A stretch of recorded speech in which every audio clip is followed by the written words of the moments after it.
अस्सलाम वालेकुम and welcome back to my channel learning with Hadiya. आज हम लोग करने वाले हैं लेसन नंबर 2। प्रिपेयर तो मैंने 2 दिन पहले कर लिया था, लेकिन क्या पता नहीं सुस्ती आ जाती है कि रिकॉर्ड करते करते बंदा रह ही जाता है।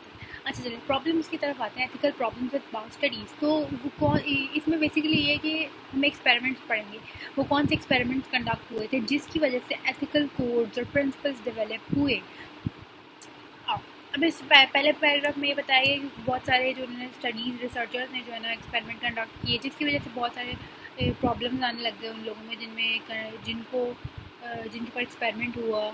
उनकी लाइफ रिस्क का या डिप्रेस्ड रहने लग गए वो लोग। इस तरह के काफ़ी सारे जो है ना प्रॉब्लम्स थे, जिसकी वजह से क्या हुआ कि एथिकल कोड्स होने चाहिए। कोई एक्सपेरिमेंट कंडक्ट करने के लिए कुछ कोड्स होने चाहिए, कुछ प्रिंसिपल्स होने चाहिए, कुछ लॉ एंड ऑर्डर जैसे कंट्री में चलता है, उस पर मुल्क चलता है, स्कूल में लॉ एंड ऑर्डर होता है, इसी तरह एक्सपेरिमेंट कंडक्ट करते हुए भी एथिक्स होने चाहिए, कुछ कोड्स होने चाहिए।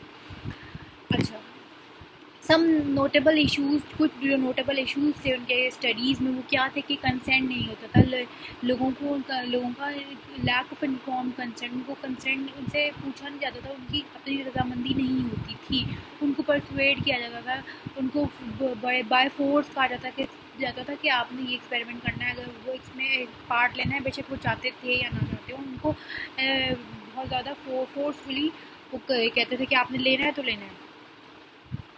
जो जो कि कम कम तबका होता था, जैसे कि हिंदुओं में आपने देखा है कि वो बरहम और वैष्णुज और पता नहीं क्या क्या बनाए होते हैं, जो लोअर जो होते थे ना पॉपुलेशन वाइज, जैसे कि समझ लें कोई बच्चा जो कि मेंटली स्टेबल नहीं होता था, उस तरह की जो कि पॉपुलेशन हो, जो कि कमज़ोर पॉपुलेशन कह सकते हैं, हाँ, उन पे एक्सप्लॉयटेशन होती थी कि उन पे ना हो। विद होल्डिंग इन्फॉर्मेशन, जो कि रिस्क होते हैं, उनके इन्फॉर्मेशन जो है ना रिसर्च में ये नहीं छुपाई ना जाए, बल्कि सामने रखी जाए, और अवेलेबल ट्रीटमेंट के बारे में भी बताया जाना चाहिए। पुटिंग रिस्क सब्जेक्ट्स है, रिस्क जो सब्जेक्ट्स थे, जो लोग थे, बेशक एनिमल्स बेशक ह्यूमन, उनको रिस्क पे ना रखा जाए उनकी लाइफ को। आउटवेड बेनिफिट्स हों उनके, तो वो किसी के राइट्स का वॉलेट ना किया जाए, किसी को धोखे में ना रखा जाए, रिसेप्शन में ना रखा जाए, कॉन्फिडेंशियलिटी ऑफ द पार्टिसिपेंट, उनकी जो कि प्राइवेसी है उनका ख्याल रखा जाए। राइट टू विड्रॉ, जो अगर कोई वो रिसर्च में से विड्रॉ करना चाहता हो तो वो उसको छोड़ दिया जाए। Examples of some early trials, कुछ एग्जाम्पल्स इसमें आ रही हैं कि जिसमें जो है ना रिसर्चर्स ने अपने ही फैमिली मेम्बर्स को सब्जेक्ट्स बना लिया, टेस्ट सब्जेक्ट्स, और उनके ऊपर उन्होंने एक्सपेरिमेंट परफॉर्म किए। यहाँ पे सबसे पहले आ रहे हैं जॉन जॉर्ज, जिन्होंने 1779 से 1856 का इनका दौर है। इन्होंने अपनी बेटी पर ही किया था, नहीं ये बेटी का सॉरी नीचे उन्होंने किया था, इन्होंने अपने ऊपर ही इन्होंने क्या किया था, 17 ड्रग्स इन्होंने यूज़ किए। उनकी वेरियस डोजेस ली, उनको डिफरेंट डोज में, किसी ने की एक डोज, किसी की डोज लेके ना उनको उनकी प्रॉपर्टीज़ रिकॉर्ड करना चाहा इन्होंने। इससे क्या हुआ, उन्होंने अपनी जो लाइफ थी ना उसको रिस्क में डाल दिया। As he did not about the potential risk है, और क्योंकि उनके इसको रिस्क के बारे में उन्होंने अपने आप को सही से इन्फॉर्म नहीं किया गया, तो उन्होंने अपने आप को इन्फॉर्म नहीं किया, मतलब रिस्क के बारे में इतनी उन्होंने जांचा नहीं, और उन्होंने 17 ड्रग्स ले लिए और प्रॉपर्टीज़ रिकॉर्ड करने के लिए, लेकिन उन्होंने अपनी लाइफ खतरे में डाल दी। आगे है गेरहार्ड डोमेक, 1895 से 1964 तक इन्होंने क्या डिस्कवर किया था, प्रोटोनसिल सोडियम इन्होंने डिस्कवर किया था, और इन्होंने अपनी 6 साल की बेटी पे इन्होंने कंडक्ट किया, एक्सपेरिमेंट टेस्ट किया उसको, जिसको उसके बाद क्या हुआ, उनकी बेटी को स्वेयर इन्फेक्शन हो गया। अनस्टेरलाइज नीडल उन्होंने यूज़ कर ली थी, who had contracted a swear infection from an unsterilized needle। आगे लुइस पेस्चर के बारे में आ रहे हैं। एगोनाइज्ड ओवर ट्रीटिंग ह्यूमन, ये जो थे ना लोगों के ऊपर ये बहुत ज़्यादा सफ़र करते थे, उनको लोगों को फिज़िकल और मेंटल जो है ना पेन पहुंचाते थे। Even though he was confident of the results obtained through animal trials. फिर आगे क्लिनिकल पैथोलॉजिस्ट आ रहे हैं एडवर्ड जेनर, जिन्होंने दुनिया की पहली वैक्सीन बनाई थी स्मॉल पॉक्स की। In order to know the effects of his vaccine, इन्होंने वैक्सीन के जो है ना इफेक्ट्स जांचने के लिए इन्होंने क्या किया था, अपने एक स्मॉल चाइल्ड पे एक फैटल एक्सपेरिमेंट जो है ना ट्राई किया था। आगे आ रहे हैं कुछ बहुत, there are few case studies that are important regarding the ethical issues. कौन कौन सी है? लिटिल एल्बर्ट एक्सपेरिमेंट, जो कि हमने बहुत ज़्यादा पढ़ा हुआ है। JB वैटसन और रेनर ने ये एक्सपेरिमेंट कंडक्ट किया था एक बच्चे पे, जिसका नाम था जिसको इन्होंने ना जो रैट का फोबिया क्रिएट करने के लिए क्या हुआ था एक्सपेरिमेंट में पढ़ लेते हैं। In this experiment classical conditioning इन्होंने यूज़ की थी, जैसे हमने जाना है पढ़ा हुआ है हमने क्लासिकल कंडीशनिंग का, कि वो एक चीज़ को जब बार बार करेंगे तो किसी न किसी चीज़ से वो डर जाता है। जैसे हमने वो डॉग और सलाइवा का पढ़ा था कि उसको बेल बजती थी तो वो उस तरह उसको खाना परोसा जाता था। फिर आहिस्ता आहिस्ता उसकी हैबिट ऐसे डेवलप हो गई, फिर वो बेल बजती थी तो उसके मुंह से सलाइवा आने लग जाता था कि अब खाने का टाइम है। जिस तरह जो है ना, तो वो जब भी बेल बजती थी तो उसको यही लगता था। Use to cause Albert, subject of the study कौन थे? एल्बर्ट थे। To have a phobia of rabbit, इनको जो है ना, इसको रैबिट ऑफ फोबिया करने के लिए इन्होंने इसको यूज़ किया कि उसके अंदर ये डेवलप करते हैं। फिर इसके साथ क्या किया था उन्होंने? एक लाउड नॉइज़ एसोसिएट कर दिया था, तो कोई लाउड सा नॉइज़ ही लोग करते थे, फिर वो रैबिट को दिखाते थे, वो बच्चा डर जाता था। फिर इससे क्या हुआ था, उसको बहुत सारे सिमिलर फोबिया जिसकी वजह से उन्हें लग गया, स्टफ टॉयज से भी डरने लग गया था। और ये बड़ा अनएथिकल डेवलपमेंट है किसी भी फोबिया के अंदर बच्चे के अंदर डालने के लिए। Unethical development of phobia in a small child diminish the phobia. और फिर बाद में इन्होंने क्या किया था, वो बच्चे में से ये फोबिया ख़त्म ही नहीं कर पा रहे थे, उन्होंने डेवलप कर दिया था एक अनएथिकल डेवलपमेंट ही इन्होंने, और फिर वो बच्चे में से वो फोबिया ख़त्म नहीं कर पा रहे थे। इससे क्या हुआ, एल्बर्ट में बड़ा एक्सट्रीम हार्म, साइकोलॉजिकल हार्म और डिस्ट्रेस पैदा हुआ, और ये एक्सपेरिमेंट के बाद भी उसके अंदर रहा। लैंडीज फेशियल एक्सप्रेशन एक्सपेरिमेंट, इसको किसने कंडक्ट किया था? कार्नी लैंडीज ने इसको कंडक्ट किया था, इन्वेस्टिगेट किया था। कह रहे हैं कि वो उन्होंने किस बात पे किया था? उन्होंने इन्वेस्टिगेट किया था कि कोई एक कॉमन इमोशन होता था, उस पर वो एक्सपीरियंस करना चाहती लोगों के फेशियल एक्सप्रेशंस को। इन्वेस्टिगेटेड द सिमिलैरिटी वो चेक कर रही थी डिफरेंट पीपल फेशियल एक्सप्रेशन, दो लोगों के फेशियल एक्सप्रेशन को while experiencing common emotion. For example अगर कोई मैयत का कोई मरा हुआ था तो उसकी जो है ना लोगों के अंदर वो एक्सप्रेशंस, या कि कोई ऐसी कोई एंग्री सिचुएशन पैदा करके उनके अंदर सेम इमोशंस के जो कि कॉमन इमोशंस थे उनके अंदर जो है ना वो फेशियल एक्सप्रेशन चेक कर रही थी कि लोगों के अंदर सिमिलर है या नहीं। और इसमें क्या किया था? The subjects were made to experience harmful and distressing stimuli, for example smelling ammonia, looking at porn and viewing the beheading of a frog. ठीक है, वो ऐसे फजूल किस्म की जो है ना एमोनिया को स्मेल कर दिया या इस तरह की चीज़ें उनको करके उनका एक्सपीरियंस नोट करते थे, जिसकी वजह से उनके अंदर हार्मफुल जिसके अंदर से उनके अंदर कुछ प्रॉब्लम्स क्रिएट हुए, उनको साइकोलॉजिकल डिस्ट्रेस शुरू हो गया इस एक्सपेरिमेंट के दौरान। और उनका कॉन्सेंट भी नहीं था, उनको वो पूरी बात पता भी नहीं थी, इन्फॉर्म नहीं था उनको। आगे आ रहा है the public health service Phyllis study. ये स्टडी किस लिए डिज़ाइन की थी कि नेचुरल हिस्ट्री पता चल जाए फिलिस की। फिलिस एक डिजीज़ है जो कि एक बैक्टीरिया, उसको cause by bacteria, spread due to sexual contact की वजह से होता था। इसमें इन्होंने अफ्रीकन और अमेरिकन पॉपुलेशन को यूज़ किया, जिसमें नॉर्मल लोग भी, एक तो नॉर्मल लोग थे और एक इन्फेक्टेड जो कि फिलिस इन्फेक्टेड लोग थे, दोनों को यूज़ किया इन्होंने।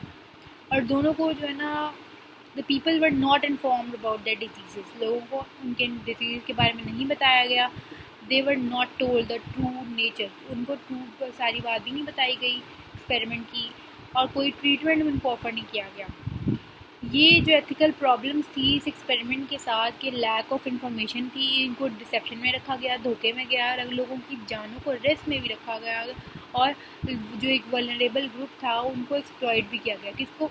ये जो इन्फेक्टेड लोग थे उनको एक्सप्लॉइटेशन भी इनकी हुई। मॉन्स्टर स्टडी, इसमें क्या था, 22 ऑर्फन जो कि जिनके माँ बाप नहीं थे उन बच्चों को लिया गया।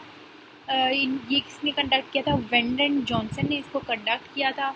जो कि हाफ जो कि बच्चे थे ना, इनमें से अगर 22 गए ना तो उसके हाफ कर लें बच्चों को, हाफ को पॉजिटिव थेरेपी दी गई और हाफ को नेगेटिव स्पीच थेरेपी दी गई। जो पॉजिटिव, जिन्होंने पॉजिटिव स्पीच थेरेपी ली, उनका जो बोलने का जो स्पीच थी बड़ी उसमें फ्लुएंसी आ गई, बड़ा अच्छे तरीके से बोलने लग गए। जिन्होंने लेकिन नेगेटिव स्पीच थेरेपी ली, वो बच्चे जो है ना उनके अंदर स्पीच में इम्परफेक्शंस रही और उनको रिटेन स्पीच प्रॉब्लम्स रही अपनी पूरी ज़िंदगी में।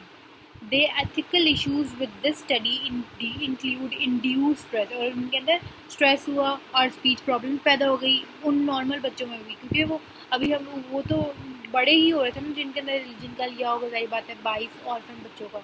And exploitation of a vulnerable group. आगे आ रहे हैं विल्वो ब्रुक एक्सपेरिमेंट। इसमें डॉक्टर क्रगमैन और डॉक्टर गिलेस ने कंडक्ट किया था कंडक्टेड द विलब्रुक एक्सपेरिमेंट। इन्होंने ये एक्सपेरिमेंट कंडक्ट किया था क्योंकि बच्चे दिमागी तौर पर थोड़े कमज़ोर थे, उनको लिया गया और उनको हेपेटाइटिस को ना इंटेंशनली उनको ना हेपेटाइटिस के इंजेक्शन के थ्रू इंजेक्ट किया गया ताकि वो वायरल इन्फेक्शन की डेवलपमेंट को ट्रैक कर सकें। और जो कि बच्चों के पेरेंट्स थे उनको कहा गया कि आप हमें ये कंसेंट दें for their child to be use in the research, और कि अब वो उनके बच्चों को यूज़ कर सकें without actually informing them about them. क्यों? और उनको उन्होंने पूरी इन्फॉर्मेशन ही दी थी कि हमने स्टडी में क्या करना है क्या नहीं करना। जो इसमें एथिकल प्रॉब्लम इन्वॉल्व हुए थे उन्होंने वल्नरेबल ग्रुप को यूज़ किया था कि मेंटली रिटार्डेड बच्चों को यूज़ कर लिया कि वो एक वल्नरेबल ग्रुप था। विद होल्डिंग इन्फो और उनको रिस्क के बारे में नहीं बताया गया। एंड अनड्यू और लोगों बच्चों के माँ बाप पे बहुत ज़्यादा प्रेशर दिया गया कि अपने बच्चों को वॉलंटियर करें इस एक्सपेरिमेंट के लिए। आगे मिलग्राम का एक्सपेरिमेंट आ रहा है, स्टैनली मिलग्राम एट येल यूनिवर्सिटी पे ये का एक्सपेरिमेंट हुआ था ताकि वो इन्वेस्टिगेट कर सकें to obedience to authority. Conducted this experiment to investigate obedience to कि कोई अपने अथॉरिटी से कितना जो है ना उसकी ओबीडियंस करता है। इसमें ये जो कि इस रिसर्च में पार्टिसिपेंट्स थे उनको एडमिनिस्ट्रेटर्स बनाया गया। अच्छा, जो रिसर्च में जो पार्टिसिपेंट्स थे उनको एडमिनिस्ट्रेटर्स बनाया गया और एडमिनिस्ट्रेटर को ये टास्क दिया गया कि जो भी बच्चा जब भी कोई गलत आंसर देगा तो उसको इलेक्ट्रिक शॉक दोगे तुम, और जो इलेक्ट्रिक शॉक है ना जब जैसे जैसे आंसर गलत होते जाएगा उसकी इंटेंसिटी भी बढ़ती जाएगी।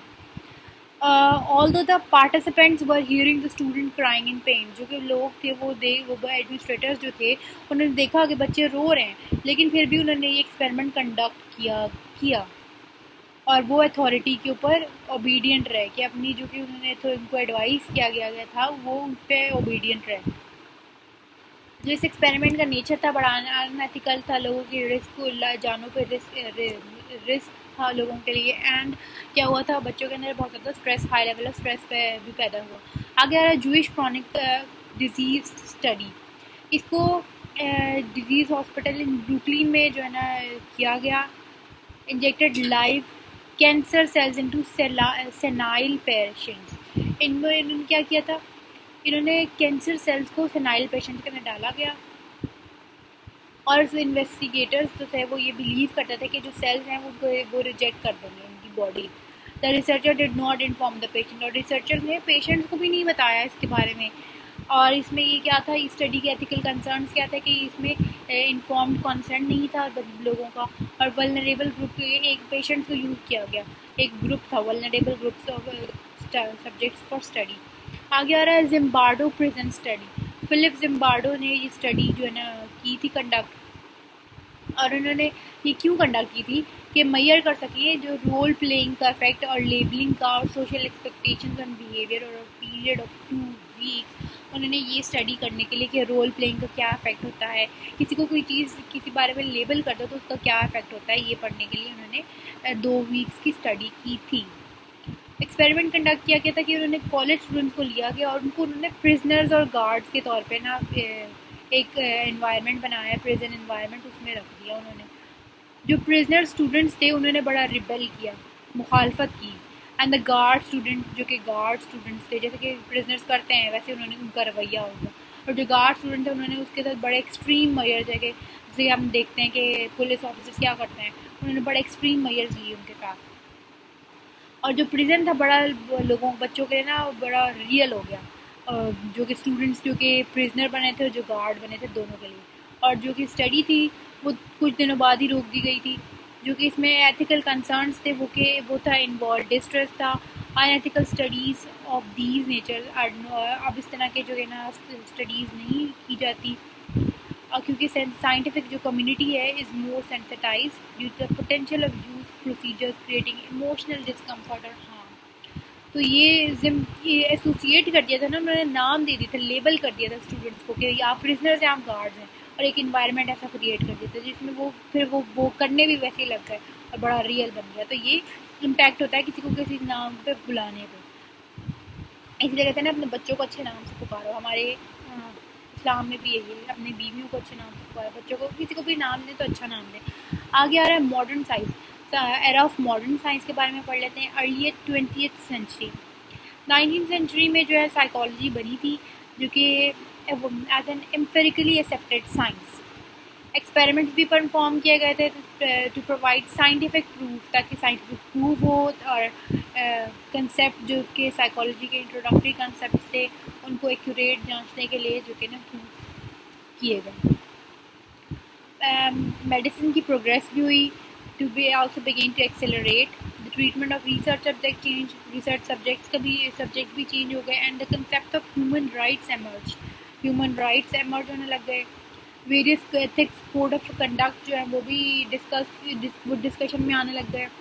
आगे से एग्जांपल दे रहे हैं वॉल्टर रीड की। वॉल्टर रीड क्या कह रहे हैं, well known experiments development in pollution of yellow fever led to these advantage.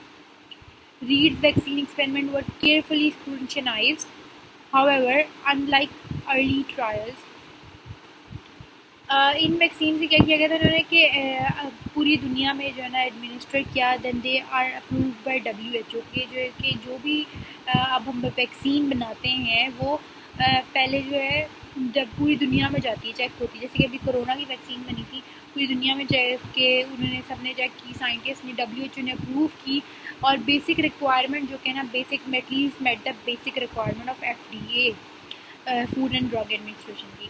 फिर APA क्या करती है, अमेरिकन साइकोलॉजिकल एसोसिएशन, जो कि मेंटेन करती है ethical guidelines for both and animal research that currently include 5 general principles and 10 ethical principles. ये बड़ा इंपॉर्टेंट आने वाला है आगे कि 5 जनरल प्रिंसिपल्स होते हैं यू रिसर्च के, और 10 एथिकल स्टैंडर्ड्स होते हैं जो कि बाय द टाइम जो है ना वो इम्प्रूव होते रहते हैं। जो एनिमल रिसर्च है उसमें क्या है, सम of which lay down ethical guidelines, और जो कि एथिकल गाइडलाइंस जिन्होंने एनिमल रिसर्च के लिए की है वो कौन प्रोवाइड करता है, American psychological association, animal welfare act, association for the assessment and accreditation of laboratory animal care. आगे आ रहा है कि इन रेफरेंस टू द, और जो APA है फिर उन्होंने revise it ethical code several time, उन्होंने ये अपना जो एथिकल कोड है बहुत सेवरल टाइम जो है ना उन्होंने रिवाइज किया। वो ये टॉपिक्स डेवलप करना चाहते थे, वो कौन से टॉपिक्स हैं वो पढ़ लेते हैं अभी हम लोग।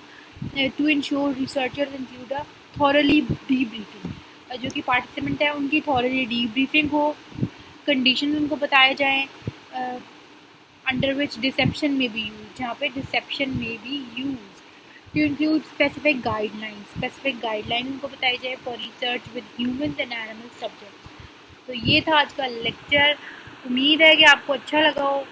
मिलते हैं नेक्स्ट लेक्चर में, तब तक के लिए टेक केयर, अल्लाह हाफिज़, and please like share subscribe comment सब कर दिया करें।